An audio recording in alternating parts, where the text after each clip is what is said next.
各位同学，我们今天来谈一个大家都很头痛的问题：咳嗽。很多人啊，这个咳嗽一来就没完没了，咳得晚上睡不着，白天没精神，喉咙里总像卡着一口老痰吐，也吐不干净，咽也咽不下去，难受得不得了。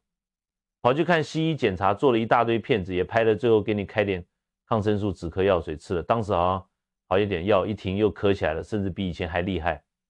为什么？因为西医根本没搞懂你为什么会咳嗽，他们只是在压制症状，把那个咳嗽的警报器给关掉了，但那个火灾还在里头烧啊，这怎么能行呢？今天我就要用最简单、最根本的中医道理，告诉大家这个顽固的咳嗽到底是怎么回事，以及我们如何用一个厨房里家家户户都有的宝贝，把它彻彻底底的从根上解决掉。你听我的，把这个方法学回去，保证你喉咙舒舒服服，再也不用受那个罪了。咳嗽绝不仅仅是肺的问题，你一咳嗽第一个想到的是什么？肺，对不对？西医也是这么看，说你是什么支气管炎。肺也没错，咳嗽的声音是从肺里发出来的，痰也是储存在肺里，但你要是只盯着这个肺去治，那你就错了，大错特错。这就好比你家地板上漏水了，你光擦地板上的水，就不去管楼上那个漏水的水管，那这个水你擦得完吗？永远擦不完。中医看问题看的是一个整体，人体是一个小宇宙，五脏六六腑腑是相互关联、相互影响的。这个咳嗽表面上看是肺的问题，但它的根源往往在其他地方，主要有3个共犯，你必须把它们揪出来。万病之源起于脾，脾为生痰之源。我常常讲，脾为生痰之源，肺为助痰之器。这句话你一定要背下来，这是千古不变的真理。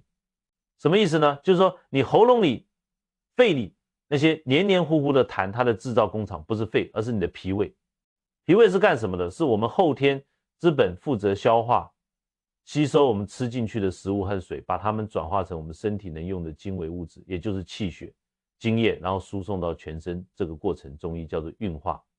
如果你的脾胃功能很强健，它运化水湿的能力就很强，喝进去的水、吃进去的食物都能被它完美的转化变成滋养我们身体的好东西。可如果你的脾胃虚弱了，这个运化功能下降，那问题就来了，水喝进去了，它没能力完全运走这些多余的停滞下来的水，就变成了中医讲的湿。这个湿啊，就像沼泽地里的泥浆一样，黏黏糊糊的时间一长，这个湿气就会聚集在一起，慢慢的炼化，变成了什么？就变成了痰。所以你看，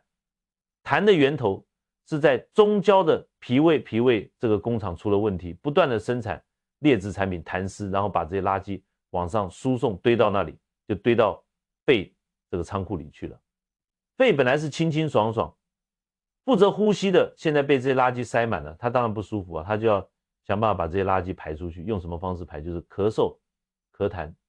那么是什么东西最伤我们的脾胃呢？就是寒凉现代人啊，太喜欢吃生冷寒凉的东西了。冰箱一打开，冰水、冰可乐、冰淇淋、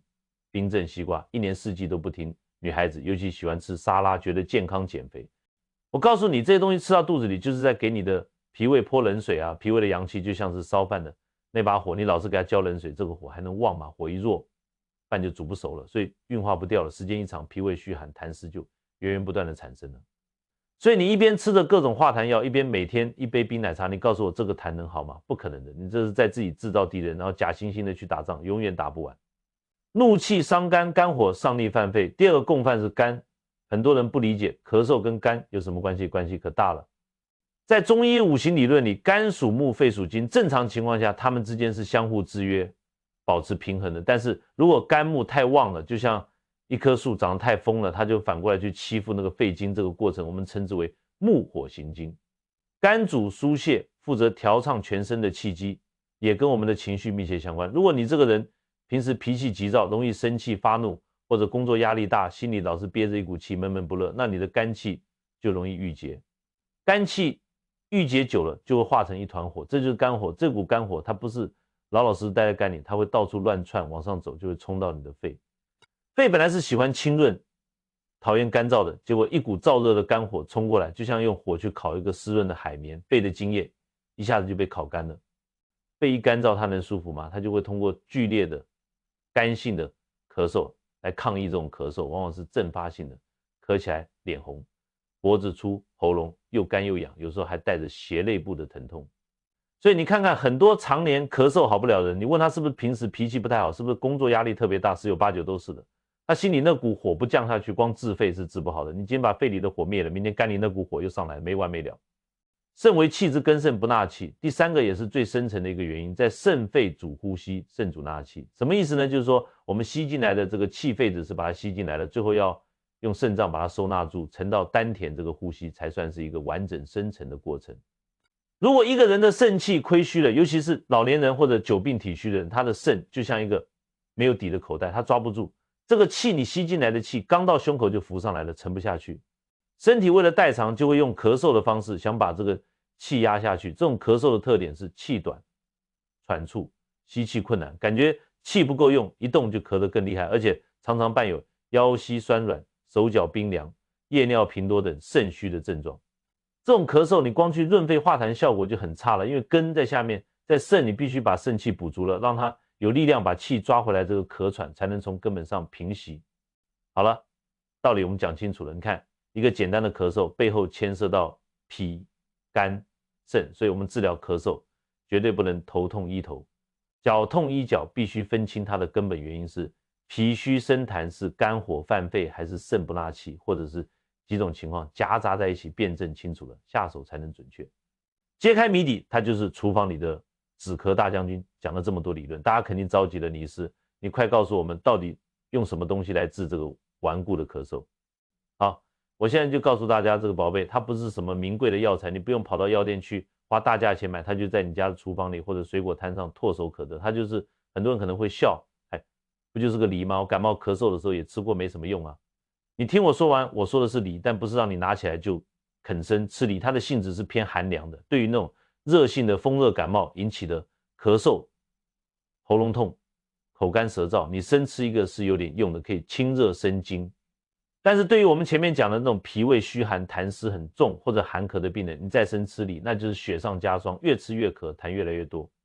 中医的智慧就在这里，同样一个东西，生用和熟用，它的药性是会发生天翻地覆的变化。我们今天要用的是煮熟的梨，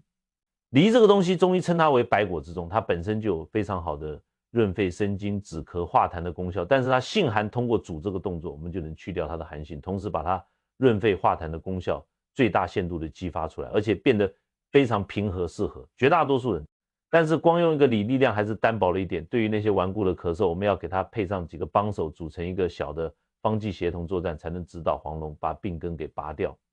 润肺化痰降火方，一碗汤断掉咳嗽根。这个方法非常简单，我把它叫做润肺化痰降火方，大家记好了。基础方材料：雪梨或鸭梨，一个这是军药，是主力部队，一定要选那种皮薄、肉厚、汁水多的梨，不要用香梨，那个太小了。川贝母6到10克，这是成药是将军，川贝母是止咳化痰的圣药，尤其擅长化那种粘稠的热痰。燥痰它质地润泽，既能化痰又能润。非标本兼顾买的时候，要去正规药店买那种一颗颗像小珍珠一样的，叫猪贝或松贝，效果最好。如果买不到，用浙贝母也可以，但浙贝母偏于清火泻、热润性稍差。陈皮1小块约5克，这是主要是负责后勤的。我们前面说了，脾为生痰之源，陈皮是干什么的？它就是入脾胃经的，能理气健脾、燥湿化痰用的，它就能从源头上把生成痰湿的那个工厂给整顿一下，阻止新的痰再产生，这叫治病求本。冰糖适量，这是使药，是调寒药性的冰糖，味甘性平，能润肺止咳，还能调含川贝的微苦和陈皮的味道，让这个汤更好喝。注意，一定要用冰糖，不要用白砂糖，白砂糖是助湿生痰的，用的就全白费了。